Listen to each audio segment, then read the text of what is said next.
Здраво! Добре дојдовте во уште една епизода од нашиот подкаст Клиника за труд. Денеска отвараме тема која што е од суштинско значење за секојдневното работно опкружување. Безбедноста и здравјето при работа, трудовите права и предизвиците кои што се јавуваат во праксата. Наш денешен гостин е господин Милан Петковски, со кого ќе разговараме за значењето на безбедноста и здравјето при работа, правната рамка и улогата на институциите, но и за тоа како се гради култура на безбедна и достоинствена работа. Господин Милан, ви благодарам што прифативте нашата понуда и што сте денеска тука со нас. Благодарам, Анастасија. Мило ми е што сум тука. Навистина ми е мило што сте денеска мој, но и заеднички наш гостин. На сите слушатели, апсолутно да. Ке може ли како за почеток накратко да ни се представите, на мене и на нашите слушатели се разбира, и да ни кажете нешто повеќе за вашето професионално искуство? Колку време имам? Па имам. Целото време е за нас. Ајде вака, се околу мене и се оно што го работам во мојот професионален живот е врзано директно, индиректно со заштитата при работа или безбедноста и здравјето при работа. Тоа сум по вокација, тоа го завршив, тоа го магистрирав, тоа го работам, тоа го работам, а веројатно до пензија и после тоа уште ќе го работам, затоа што човек обично кога доаѓа до она што си го одбира како професија, ако ужива, тогаш не работи, него тогаш создава.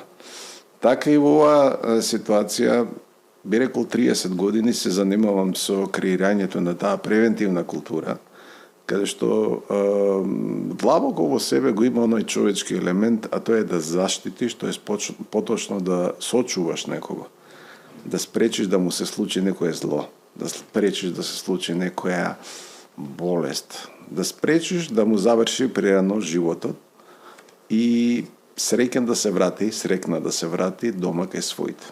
Да биде убав дел, убава приказна во едно убаво општество, во кое и живееме, само не го цениме доволно. Според ова што го кажавте, навистина ми се допаѓа вашата професија. Некако се грижите за сите и воедно пробувате да спречите некоја повреда што може да настане на самото работно место. Па, целта обично во еден ајде да кажеме, малце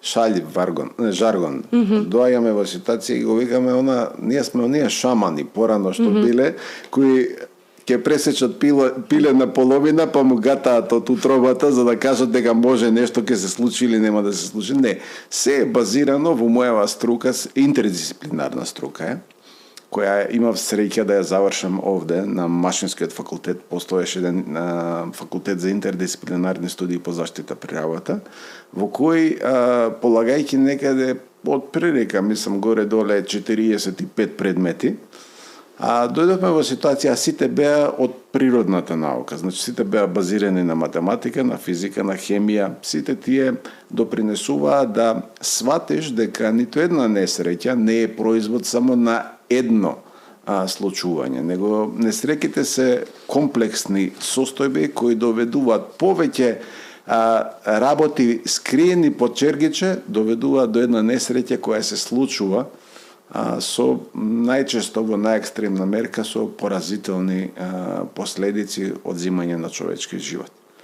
Сакајќи да го разберам пред себе, бидејќи по дефиниција инженерот не може да не ја сака, да кажеме, природната наука.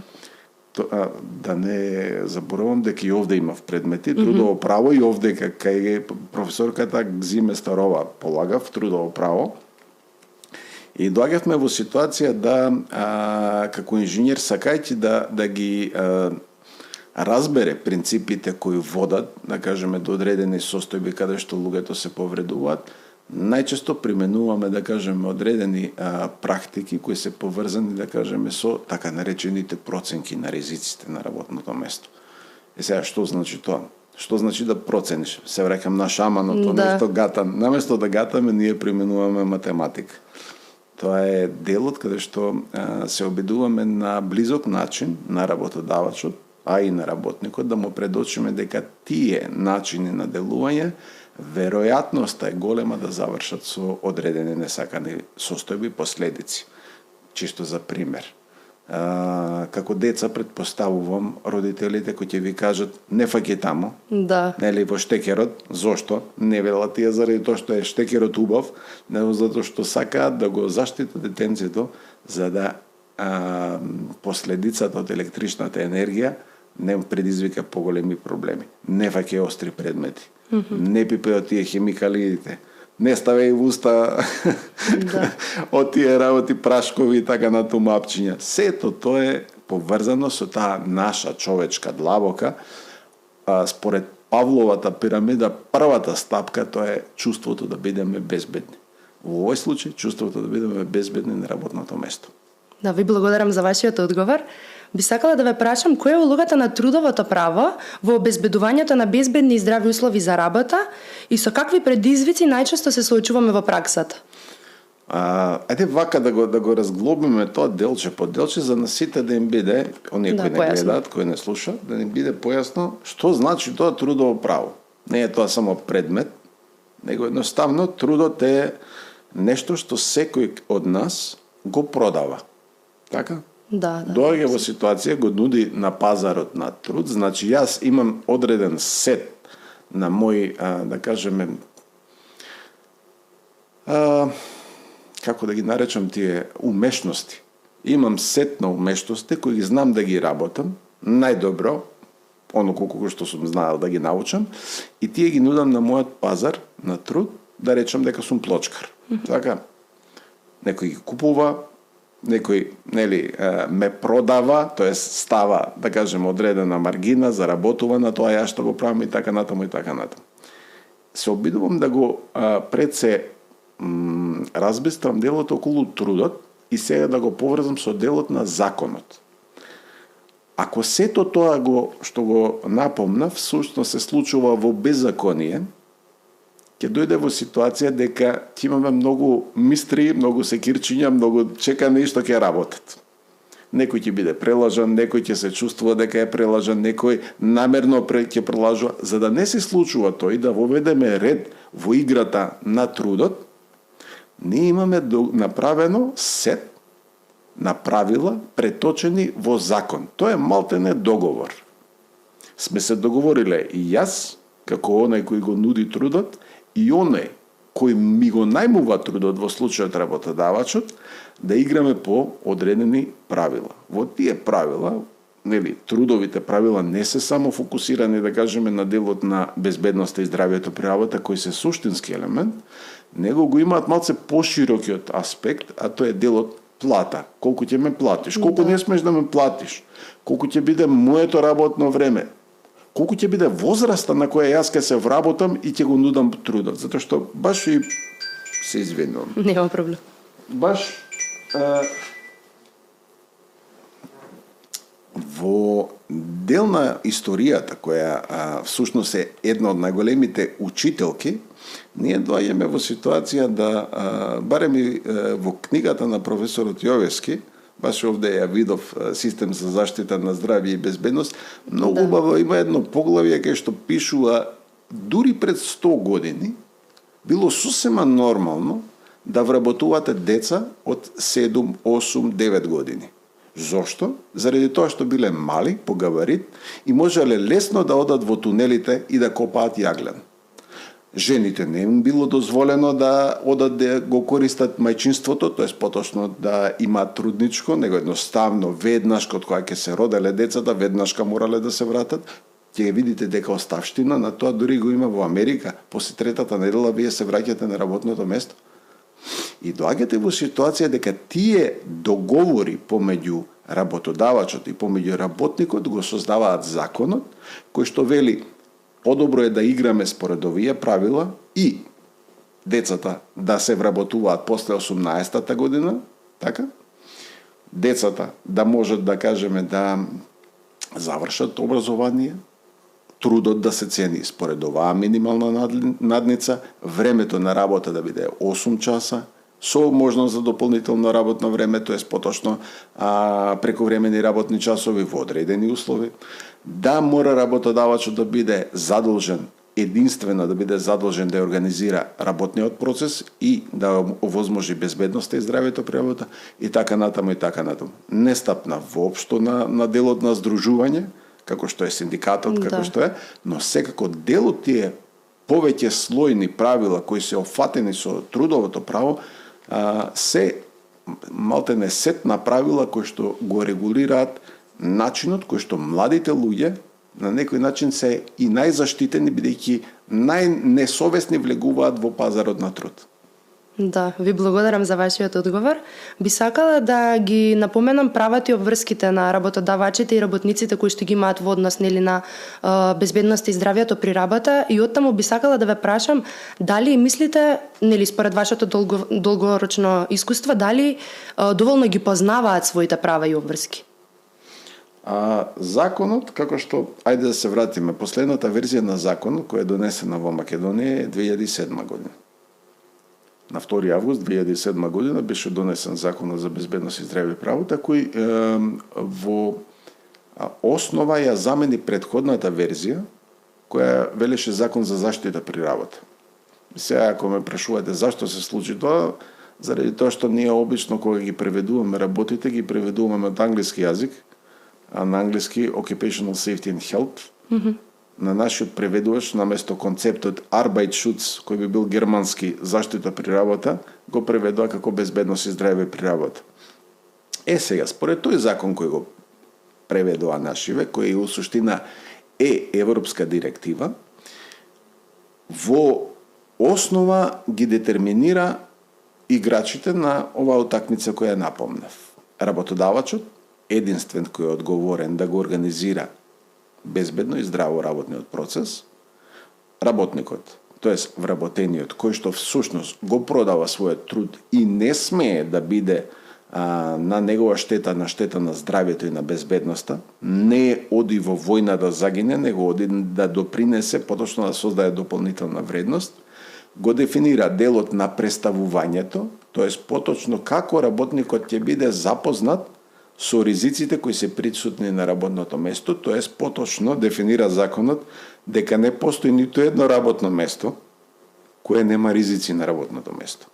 И вели, од кога го имаме тоа, значи мора да го довериме тоа на овластени фирми кои ќе го направат, ќе направат проценката и таа проценка ќе му служи на работодавачот како да ги коригира одредените потенцијални негативни ефекти во процесот на производство.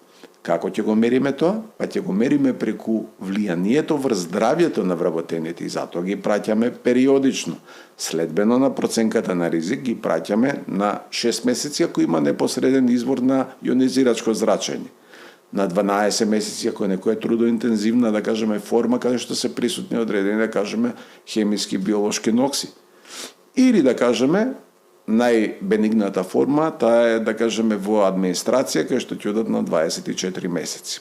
Во сите тие елементи, кај што го проверуваме здравјето, малтене цртаме една, како дечиња, веројатно сте спојувале оние од точка до точка, од точка до точка, кај што спојуваме како работното место му влие на човек. Ако видиме дека одстапува од параметрите, тогаш нормално е да посакаме да видиме што допринело до тоа да се случи штетното влијание врз здравјето. Ако видиме законитост кај повеќе луѓе дека има таква иста штетност, например, како пример, работат во рудник и најчесто кај повеќе мината се јавува, да кажеме, некакво искривување, например, од самата работа. Еве нека биде и тоа, ма сакам да кажеме штетност која влие на белодробието. Така, има пнеумокониоза или има, да кажеме, одредени, да кажеме, пневматски нарушувања и така натаму, ние доаѓаме во ситуација да забележуваме дека тоа е поврзано со професијата која работи. И во тој случај мора да примениме сетови на мерки кои што у суштина ќе бидат пред се таа е уште една пирамида заштитарска, кај што ќе се обидиме да ги отстраниме штетностите, ќе се обидиме инженерски мерки да примениме, значи да го одвоиме, да го херметички затвориме процесот. Ако ни тоа не успеа, да дојдеме во ситуација организацијски мерки, ако тоа не успева, лични заштитни мерки, за на крајот да кажеме тука не бива работата, запри. Нема да работиш доека не ја оправиме работата. Значи, го имаме делот кај што го проценуваме ризикот, кој е задолжение повторно, кој лежи во ингеренција на работодавачот, а врз основа на тоа, кој ќе дојде Државниот трудов инспекторат, кој е единствен во земјата, кој според закон има ингеренции да прави надзор над условите за работа, поточно дали сето она што сме се договориле во законот и подзаконските акти го спроведува работодавачот, ако не, да му каже одстав, коригирај, ако е иначе или не сака, па дури да биде казнет. Значи, Државниот трудов инспекторат доаѓа ја проверува ситуацијата или во одредени случаи кој ќе му се јави анонимно или по дојава од познат поднесител, да дојде да ја исследи, да кажеме, конкретната ситуација. Ова е се до моментот дека не се случи, да кажеме, одредена несреќа на работното место. Доколку се случи несреќа на работното место, тоа е сосем еден друг процес, кој што всушност многу чини. Луѓето, да кажеме, во земјава не се ни свесни колку тоа чини, но многу ги чини македонските работодавачи и прави до одредена мера да многу мина од работниците дури својата среќа, викаат тука не се работи, колку и да плаќаат не ми е гајле, одам на некое друго место кај што има правила кои се почитуваат, а не во некоја си трета, да не кажам селска лига кај што играме и со раци и со нозе фудбал. Да. Така да се обидувам Анастасија, да ти ги предочам елементите кои се премногу комплексни заради тоа што не само што се обидуваат да спојат делови на физика, на математика, на хемија, на биологија, него се обидуваат и најтешкиот елемент тука да го во оваа математичка равенка да го стават, а тоа е човековото однесување. Ти можеш се да смениш, најтешко, барем тој на факултет која ме уче, дека све можеш да смениш, ама навиките кај одреден човек, тоа е веројатно цел животен век, цел професионален век и ти помине само дека се обидеш една многу проста работа да ја смениш. И навистина, во право беа професорите. Ви благодарам. Колку е важна соработката помеѓу работодавачите и работниците за да може да се унапреди безбедноста и здравјето при работа? Ајде речеме дека имаме семејство. Имаме жена, имаме маж. Ако се расправаат секој ден и секој вика во исто време, така, едноставно доаѓаат во ситуација дека се иритираат и малтene колкави се шансите тие да напредуваат и да имаат успешно семејство. Да. Значи, предпоставам дека најбитна е комуникацијата помеѓу работникот и работодавачот? Најбитна е довербата. Значи, ако јас тебе ти верувам, овдека сум дошол, сум во ситуација да немам одбранбен став, не внимавам од тебе, не мислам дека ќе направиш, не знам овој, значи имам, јас ти, ако видиш, целата цивилизација е подпредна на довербата, дури и парите се доверба. Дури самите пари, тие се хартија, така, ама веле, јас, на старите пари викат, подносителот на овие пари вика, вреди толку и толку парчиња злато. Не вратам назад. Довербата е основата. Кога се нарушува довербата, единствено како можеш да ја исправиш? Единствено ако му објаснуваш тековно на соговорникот. Не, ова е вака, јас го гледам, ти вака го гледаш. Аха, па и да се прилагодуваш. Значи, третиот елемент е покрај довербата, разговорот, треба да се грижиш. Да. Ако не се грижиш ти за другиот, па што сака да стои на раце, да паѓа на теме, едноставно, нели, тоа не е за мене. И ако дојдеш во ситуација да ги споиш овие елементи, ова ќе изроди уште еден елемент, а тоа е интерес.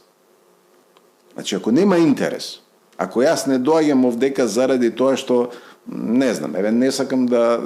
Мојот денешен интерес е пред се познавам со професорот, се познавам со Софи, се познавам со луѓето кои долги години ги работиме овие работи, но пред се големиот интерес ме е да се обратам, да кажеме, на тој дел од публиката кој што е следната генерација на работници. Оние кои што у суштина кои ќе слушнат за базара, ама имаш еден збореше едно друго, па уметнуваше од баби, жаби, утакмици, семејства едно друго, ма се обидувам тоа да го приближам на нешто што полесно ќе го разберат, отколку да земам јас сувопарно сега да ги користам моите терминологии кои у суштина само ќе досадно е ова. Значи, мора да биде интересот онај кој што човека го води. Во оваа ситуација интересот е да бидеш безбеден и здрав. Абсолютно. Од една страна, но поголемиот интерес во наводници, тој не е поголемо, а така се перцепира, е и да се заработи. Значи, паметот да се вклучи и да се заработи, на крајот на крајвите да дојдеме во ситуација, како реков на почетокот, да се вратиш среќен дома, среќен, изморен, ама у суштина да ти се враќаат нозете назад од работата. Би сакала да ве прашам, кој повеќе ги почитува правата? Мислам, правилата кои што ги има во законот работниците или работодавачите повеќе? Според вас? Знаеш, тоа е исто. Секој се обидува на одреден начин, тоа е повторно човечка особина. Зашто сме сега тука, кај што сме, затоа што сме мрзливи и се обидуваме да искористиме од тоа, нели, кратенки да најдеме. Во голема мера, затоа и цело време настојувам на правилата, цело време, ако е паметен работодавачот, заради интересот кој го има, да има, проста, ќе ти дам математика. Имаш 100 вработени. И доаѓаш во ситуација, например, да тие вработени ти присуствуваат, тоест ти се на работа и стално ти доаѓаат и ти работат. Така, си овозможило да работиш, да кажеме, со тие 100 да создаваат додадена вредност. Се замисли. Имаш вработени кои суштина немаат безбедни и здрави работни услови, него секој втор, трет ден ти се наболедување. Тоа се случува на многото овие работодавачи во Македонија. Вика од 5 до 10% вика отсуство. Ти знаеш што значи 10 луѓе да ти се отсутни денеска? Пази, не е тоа само ќе ми се намали производството, ти имаш обврски према трети страни. Ти имаш ветено, пак на довербата се враќаме, имаш ветено дека ќе испорачаш нешто. И целата работа за 100 луѓе ти мораш да ја прераспределиш на тие 90, кои у суштина ќе бидат со поголеми, да кажеме, поголеми работни часови или дополнителни часови прековремени. Ќе доаѓаат во ситуација дека има многу потешко тоа го сработуваат, затоа што можеби не ги знаат токму работите кои треба да ги сработат овие 10. Ќе се намалува квалитетот. Ќе доаѓаш во ситуација, например, да ги пробиваш роковите и така натаму. Затоа, реков, работодавачот кој е паметен, ќе го планира производството на начин кај што она што се договориле со работниците, ќе го испочитува. Работникот кој е паметен, ако сака да создаде работно место, кое у суштина ќе го почитува, една од работите која работникот ја бара е да бидам почитуван, да бидам виден, дека сум јас жив, дека јас постојам, дека јас сум вреден, дека јас... Многу поговеќе тоа вреди, отколку, например, да извадиш краткорочно, да кажеме, да ја зголемиш платата за 1000 денари, за 2000, за 5000, за 100 евра, не знам колку и да е, која и да е замислената цифра. Затоа што една од особините која човек ја има е многу лесно се привикнува на следното ниво. Ако денеска пиел, да кажеме, ракија, утре ќе сака, Джек Даниелс, нели? Работата е дека ние самите, тоа е длабоко во нашата психа, и кога ме праша, нели, кој повеќе ги почитува, паметните работодавачи ги почитуваат. Паметните работници ги почитуваат. Оние всушност кои се на времена станица, чекаат автобус да ги однесе на друга станица, тоа е веќе со паметот заминат. Тоа е веќе на друга сосема локација. Да, ви благодарам. Како за крај би сакала да ве прашам, што би сакале вие да упатите кон младите луѓе кои што допрва си го градат својот, да кажам, идентитет и допрва стапуваат на пазарот на трудот во однос на трудовите права и безбедност и здравјето при работа? Ајде да тргнам една, ќе му се допадне ова на професорот Јовески. Една стара мисла, дури Исус ја има споменато, века, не го прави другому оно што не сакаш тебе да ти го прават. Значи, ако дојдеш во ситуација да бидеш менаџер, да бидеш управител, на англиски менаџер, на македонски управител, ако бидеш човекот кој го организира работниот процес, ај разбери го прво. тргни од таму да не се расфрлај со разни фрази, термини, терминологии, делот на она како функционира во Google, како функционира, не знам, во SpaceX, како функционира на не знам кои платформи, вака и онака. Тука си. И дрвата овдека раѓаат поинакви, да кажеме, овошки отколку што раѓаат, да кажеме, на друго место. Значи, прво, тргни од тоа од кај си. Тргни тоа што го имаш. Значи, искористи го тоа, ама свати го тоа што го имаш, како да го искористиш, не да го уништиш, него како да го направиш подобро. Значи, втората порака е, покрај тоа што не го прави другому оно што не ке тебе да ти го прават, втората е, сака ја земја.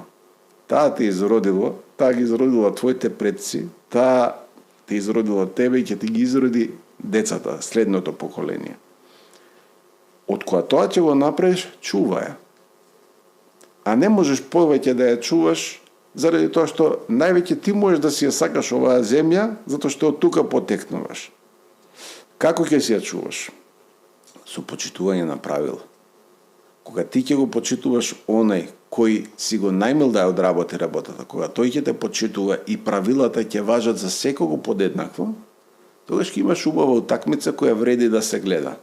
Ако не, имаш масакар доле, кај што, да, може би 5 минути ќе се раскажувам, после ниту вреди да се учествува, ниту вреди да се присуствува на такви, нечовечни работни услови. Да, јас автоматски сега, кога веќе разговаравме, се поврзав на една, па не мисла, него прашање кое што професорот Лазар ни го постави што на самото предавање, не праша кој си ти, како се гледаш себе си, и фактички целта на тоа прашање беше да се запознаеме себе си, да ги знаеме нашите способности, за да можеме точно да се снајдеме потоа на пазарот на трудот и да се насочиме на прав пат. Знаеш, на стази најчесто луѓето имаат разни ночари кои ги носат.